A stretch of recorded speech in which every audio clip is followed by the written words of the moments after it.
ఇక్కడ పాగోడలకు వచ్చినప్పుడు ఉచిత భోజనాలు జరిపే పెద్ద హాలు ఇది. ఇక్కడ ఉచిత భోజనాలు దొరుకుతాయి. అయితే ఈరోజు మేము వచ్చినాం కదా, విపరీతమైన వర్షం అండి. ఈ వర్షంలో నానిపోయినాం. అద్దో ఇక్కడ ఉచితంగా వసతి ఉంటుంది. అంటే రాత్రి అంతా కూడా పనుకోవచ్చు. మనకి అన్ని వసతులు ఉంటాయి. బాత్రూమ్ల ఏర్పాటు కూడా ఉంటుంది. పెద్ద హాలు. ఈ ఒకే ఒక పెద్ద హాల్లో దరిదాపు 1000 మందికి పైన రెస్ట్ తీసుకోగలుగుతారు. పడుకోవడానికి ఉంటుంది. ఎంత బాగుంది కదా. ఇక్కడ కల్పించే ఈ వసతి చూడగానే నేను ఆశ్చర్యపోయాను.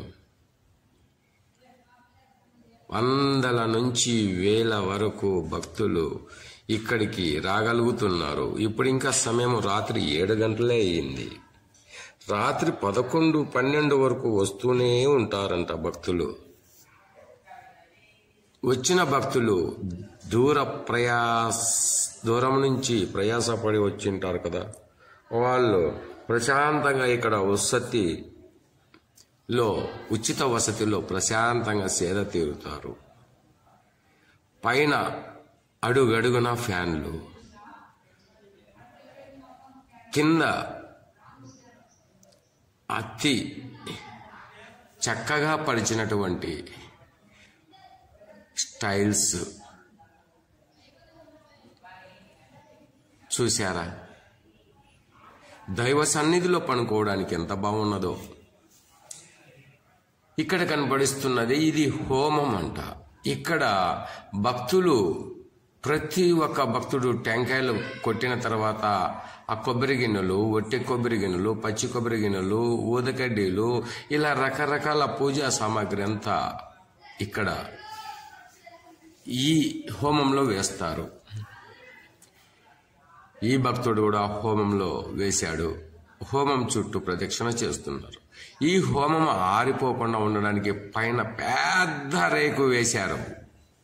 వర్షం వచ్చినా, గాలి వచ్చినా, నీరు వచ్చినా ఎటువంటి ఇబ్బంది లేకుండా ఈ హోమం ఇలాగే వెలుగుతూ ఉంటుంది. వేలాది కొబ్బరి గిన్నెలు, వేలాది, లక్షలాది అనాలేమో ఒత్తులు, ఆమ్దం నూనె, ఎండు కొబ్బరి ఇలా ఈ అగ్గిలో వేస్తారు. ఇక్కడ చుట్టూ ఎక్కడికో పోయి కొనాల్సిన పని లేదు. ఇక్కడే అమ్మేవాళ్ళు మన దగ్గరికి వచ్చి ఒట్టి కొబ్బరి కావాలా, పూజా సామాగ్రి కావాలా, ఈ హోమంలోకి ఏ సామాగ్రి అవసరమో ఆ సామాగ్రి అమ్మడానికి మన చుట్టుపక్కలే, మన వెనకాలే, మన ముందరే ఉంటారు. ఏ ఇబ్బంది లేదు. ముక్కోవడమే. ముక్కున్న వెంటనే ఆ పక్కనే అమ్మేవాళ్ళు ఉంటారు. వట్టి కొబ్బరి గిన్నెలు, ఊదకడ్డీలు, అవన్నీ కొనడము, ఇక్కడ ఈ హోమంలో కలపడం. ఆ హోమం చూస్తే ఎంతో సంతోషంగా ఉంటుంది. లక్షలాది రూపాయలు ఖర్చు పెట్టి ఈ హోమాన్ని ముక్కుంటారు. ఆ లక్షలాది రూపాయలు ఇక్కడ ఉన్న భక్తులకు రకరకాల పద్ధతులు ఖర్చు పెట్టండి స్వామి అని హుండీలలో వేసి వెళ్తారు. ఎంత విశాలమైనటువంటి ప్రాంగణము! ఇంతటి విశాలమైనటి ప్రాంగణములో వేలాది మంది భక్తులు వచ్చి తమ కోరికలు తీర్చమని దేవుణ్ణి మొక్కుకుంటూ ఉంటారు. ఆ దేవుడు వీళ్ళ కోరికలు తీరుస్తారని భక్తుల విశ్వాసం. ఈ భక్తులంతా మొక్కుబడి తీర్చుకునేందుకు ఈ హోమము చుట్టూ ప్రదక్షిణలు కూడా చేస్తారు. ఈ హోమము చాలా గొప్పదని భావిస్తారు. ఇదేనండి శనీశ్వర స్వామి ఉన్నటువంటి గుడి. ఆ గుడి దగ్గర లోపల ప్రదక్షిణ చేసుకున్న తర్వాత బయటకు వచ్చినా కానీ అలాగే మొక్కుని వాళ్ళ కోరికలు తీర్చమని అడుగుతారు. అక్కడ కట్టారే జెండాలు, ఆ జెండాలు చూపర్లకు ఎంతో ఆకర్షణీయంగా కనపడతాయి. వేలాది రూపాయలు ఖర్చు పెట్టి ఈ జెండాలను ఇలా కట్టగలిగినారు. దేవుని డబ్బు క్రమ పద్ధతితో ఖర్చు పెడతారు అని విన్నాను. ఉచిత భోజనాలు, ఉచిత వసతి ఇక్కడ ప్రాముఖ్యత. ఈ జెండాలు చూస్తూ ఉంటే మన ఊర్లో కూడా మన గుళ్ళకు ఇలాగే కడితే బాగుంటుంది కదా అన్నట్లు ఉంటుందండి. ఆ పక్కనే ఉన్నదే పాగోడ కొండ, గుడికి ఆనుకొనే ఉన్నది. ఈ కొండ చూపర్లకు ఎంతో సంతోషాన్ని ఇస్తుంది. కొండ కిందనే దేవుని గుడి, గుడి చుట్టూ ఊరు. ఎంతో బాగుంది కదా. ఎవరైనా ఈ గుడిని దర్శించాలనుకుంటే హిందూపురం నుంచి 15 కిలోమీటర్ల దూరంలో ఉన్నదండి. ఇక్కడ ఏదుంది? లేపాక్షి ఉన్నది. ఆ లేపాక్షి నుంచి డైరెక్టుగా పాగోడకు బస్సులు ఉన్నాయి. మొదటిగా హిందూపురం మనం వెళ్ళేది ఎందుకంటే లేపాక్షిని దర్శించడానికి అని చాలా మందికి తెలుసు. అక్కడి నుంచి మేము పాగోడ వచ్చాం. పావగోడ పార్ట్ 2 ఇది. ఇక్కడ ఈ పాగోడలో దర్శనం చేసుకున్న తర్వాత ఒక భక్తుడు ఇలా వాహనం దగ్గరికి వచ్చి వాహనాన్ని తీయమని అడుగుతున్నాడు. ఆ వాహనాలను తీస్తుంటే తన వాహనాన్ని తీసుకొని బయటికి వస్తున్నాడు. అప్పుడు అడిగాను, అయ్యా మీరు ఎక్కడికి వెళ్తున్నారు, ఎక్కడి నుంచి వస్తున్నారు అన్నాను. నేను రకరకాల పుణ్యక్షేత్రాలను ఈ స్కూటీలోనే ఎన్నో పుణ్యక్షేత్రాలను దర్శించుకొని పాగోడకు వచ్చానండి. ఇక్కడ నుంచి నాగలమడక అనే పుణ్యక్షేత్రానికి వెళ్తున్నాను అన్నాడు. చాలా సంతోషమైంది. ఈ చిన్న స్కూటర్లో ఎన్నో పుణ్యక్షేత్రాలను దర్శించుకున్న ఈ భక్తునికి ఒక నమస్కారం చేద్దాం. ఎందుకంటే ఎంతో ఓపిక ఉండాలి కదా మరి. అవును, ఇటువంటి భక్తులు ఉన్నారు కాబట్టే ఇంకా హిందూ సమాజానికి గొప్ప కీర్తి ప్రతిష్టలు వస్తున్నాయి. ఇక్కడ మిఠాయి కొట్లు చాలా ఉన్నాయి. ఒక మిఠాయి కొట్టు దగ్గర ఆగాడు ఈ భక్తుడు. ఇక్కడ ఎవరికి నచ్చినటువంటి మిఠాయిలు వాళ్ళు కొనవచ్చును. ఈ గుడి నందు ఈ మిఠాయిలే కొనాలి, ఈ పదార్థాలే తీసుకెళ్లాలని నియమ నిబంధనలంటూ ఏవీ లేవు. ఈ మిఠాయి కొట్టులో ఉన్నటువంటి ఏ పదార్థాలైనా తమ కోరిక మేరకు కొనవచ్చును. కొన్న ఈ మిఠాయిలను వారి ఊర్లకు వాళ్ళ ఇళ్లకు వెళ్ళి భక్తులకు పంచవచ్చును. ఇప్పుడు ఈ భక్తుడు తిరిగి ఈ స్కూటర్ దగ్గరికి వచ్చి పక్కనే అంటే ఒక 20 కిలోమీటర్ల దూరంలో ఉన్న నాగలమడక అనే పుణ్యక్షేత్రానికి వెళ్తున్నానని మాతో చెప్పాడు. చాలా సంతోషంగా ఉన్నది. ఎన్నో పుణ్యక్షేత్రాలను దర్శించుకున్న ఈ భక్తుడు ఇప్పుడు నాగలమడక అనే పుణ్యక్షేత్రానికి వెళ్తున్నాడు. ఎంత అందంగా తీర్చిదిద్దారో కదా. అక్కడ కనపడుతున్నా, ఇక్కడ కనపడుతున్నా, చుట్టూ కనపడుతున్నా ఈ జెండాలను చూసి మనసు ఎంతో పులకరింప చేస్తుంది కదూ. హిందువులకు ఈ కాషాయి జెండాలంటే ఎంతో పవిత్రంగా పూజిస్తారు. ఎంతో పవిత్రత ఈ కాషాయి జెండాలలో కాషాయి రంగులో ఉంటుందని భావిస్తారు. ఈ కాషాయి జెండాలు రోడ్డుకి ఇరువైపులా రోడ్డు మధ్యలో ఇలా అలంకరింపచేసి ఉంటే ఈ అందమైన సుందరమైన దృశ్యాన్ని చూడాలంటే ప్రతి భక్తునికి ఎంతో ఉల్లాసంగా ఉంటుంది. ఇప్పుడు ఈ భక్తుడు ఈ కొండ పక్కన ఉన్న దారి గుండా వెళ్తున్నాడు. అదిగో ఈయన అడ్రస్ చెప్తున్నాడు. అతి దగ్గరలోనే ఉంది, మీరు వెళ్ళవచ్చును, ఏమి ఇబ్బంది లేదు, కేవలం 20 కిలోమీటర్లు మాత్రమే అన్నాడు. వెంటనే ఈ భక్తుడు సంతోషపడ్డాడు.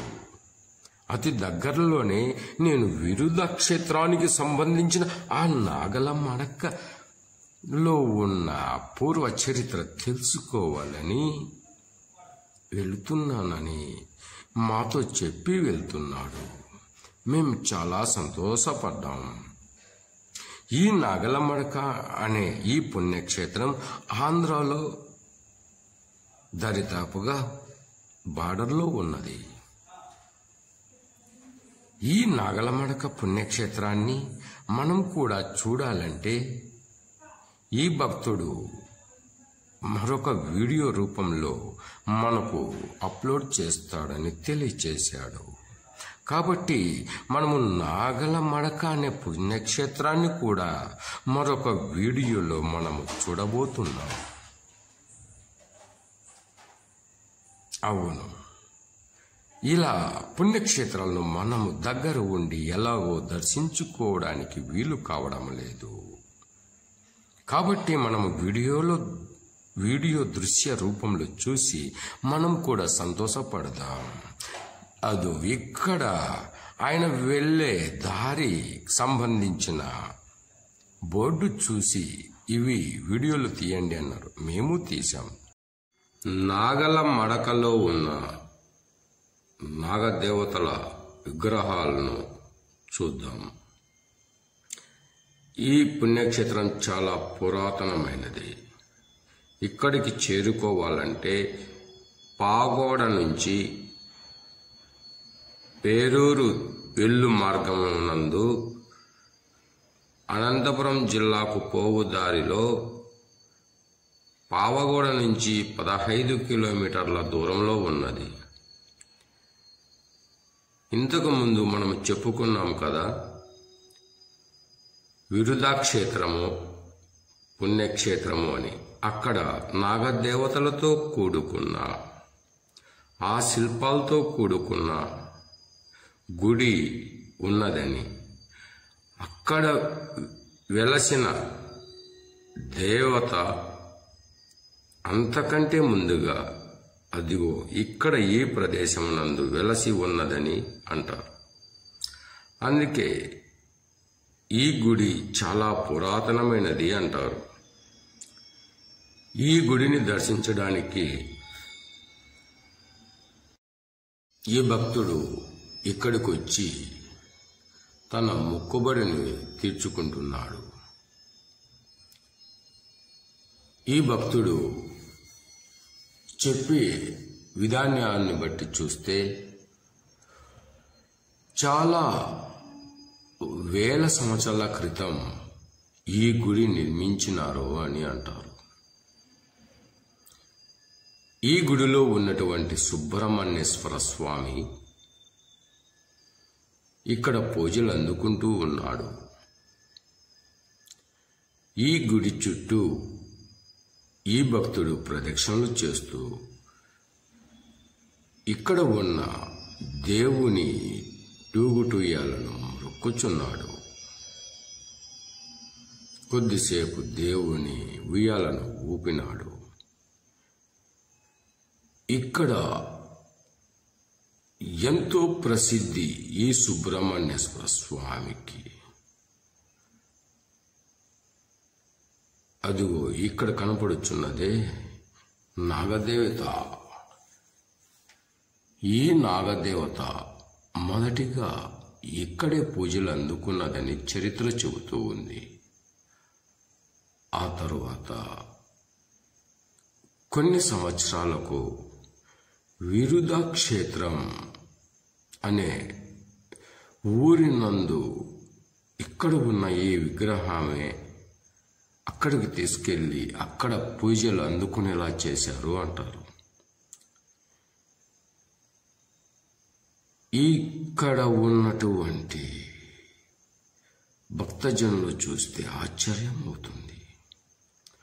గుడి చూస్తే చాలా చిన్నది, కానీ భక్తులు మాత్రం నిత్యము వస్తూ వెళ్తూ ఉంటారు.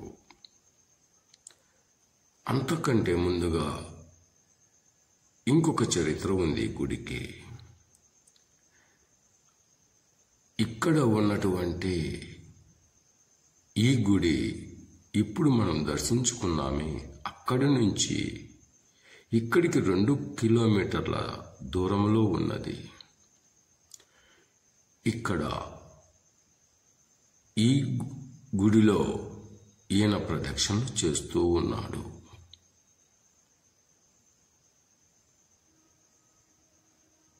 ఇక్కడ వెలసి ఉన్న ఈ దేవుని చరిత్ర తెలుసుకునేందుకు అదో సుబ్రహ్మణ్యేశ్వర స్వామి దేవాలయమని కన్నడ అక్షరములలో లిఖింపచేసినారు.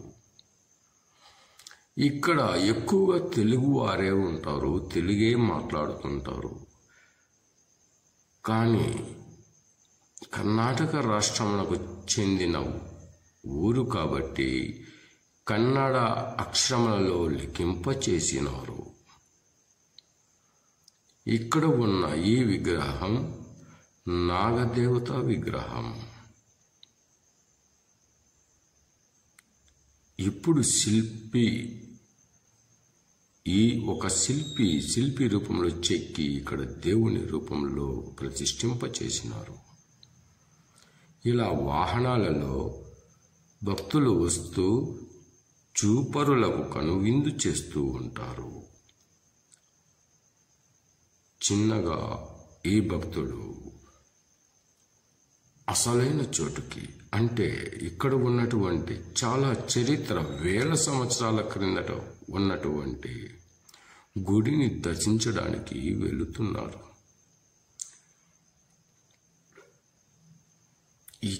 ఈ గుడే చాలా వేల సంవత్సరాల క్రితం ఇక్కడ ప్రతిష్ఠింపబడి ఉన్నది. అయితే ఇక్కడ ఈ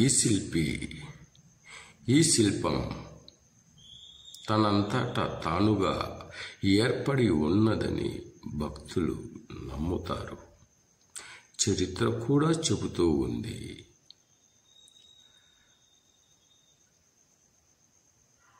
చదువుల కోసం, పెళ్లిళ్ళ కోసం, రకరకాల కోరికల కోసం ఈ దేవుని దర్శించడానికి భక్తులు వేలాదిగా వస్తూ ఉంటారు. ఇక్కడ భక్తులు విశ్వాసం ఏమంటే విరుద్ధు క్షేత్రం నుంచి కూడా ఇక్కడికి భక్తులు వస్తూ ఉంటారని, కాబట్టి అక్కడ కంటే ఇక్కడే మహిమ ఎక్కువగా ఉన్నదని భక్తుల విశ్వాసం. భక్తులు ఈ గుడి చిన్నదైనా చాలా చూడముచ్చటగా ఉన్నందున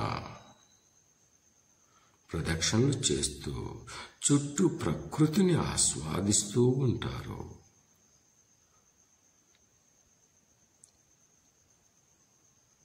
ఇక్కడి ఈ చరిత్ర ఏమంటే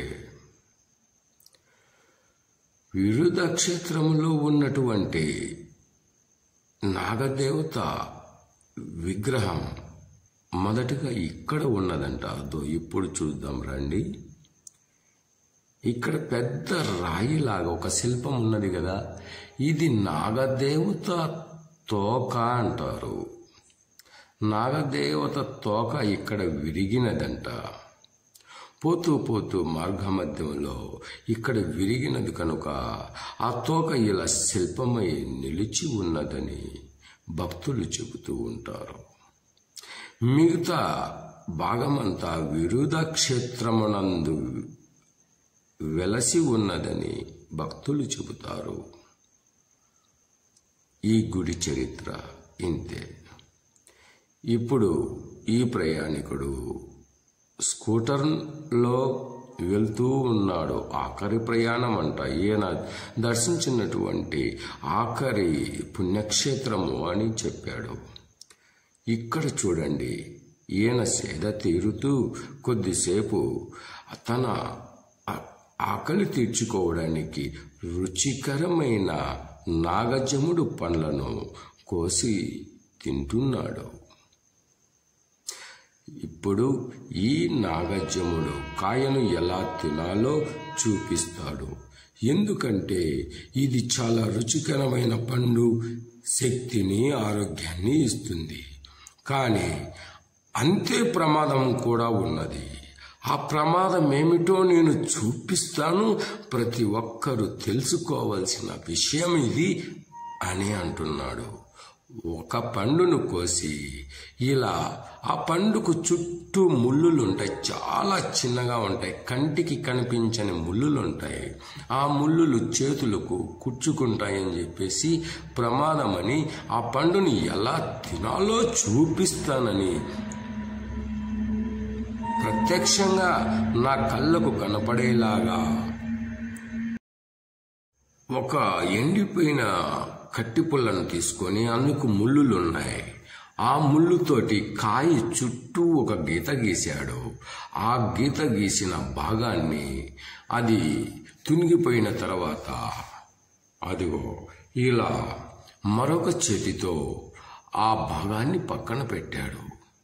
ఎందుకు ఈ భాగము పనికి రాదా అన్నాను.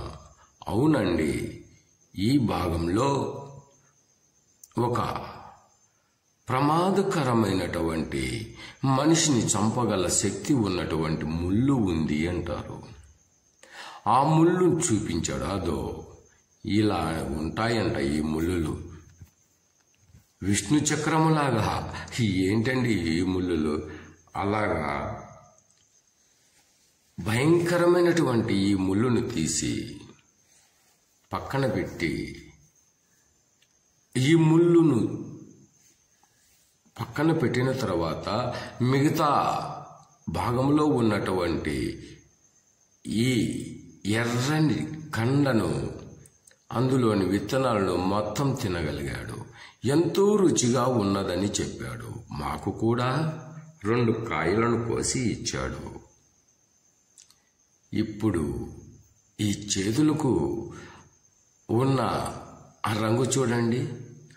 ఈ కాయలోని భాగమే, మెత్తటి భాగమే ఈ చేతులకు ఎలా లిప్స్టిక్ లాగా ఎర్రగా ఉన్నదో చూడండి. ఇక్కడ కనపడుతున్నాయి ఈ 3 ముళ్ళులు. ఒక్కొక్క ముళ్ళు ఒక్కొక్క కాయ నుంచి తీసి వేరు చేసి ఉన్నాం. ఈ ముళ్ళులు చాలా భయంకరంగా ఉంటాయి. ఓకే, ఈయన పుణ్యక్షేత్రాలు తిరిగిన సమయం అయిపోయినదంట. టాటా చెప్తున్నాడు. మనం కూడా టాటా చెప్దాం.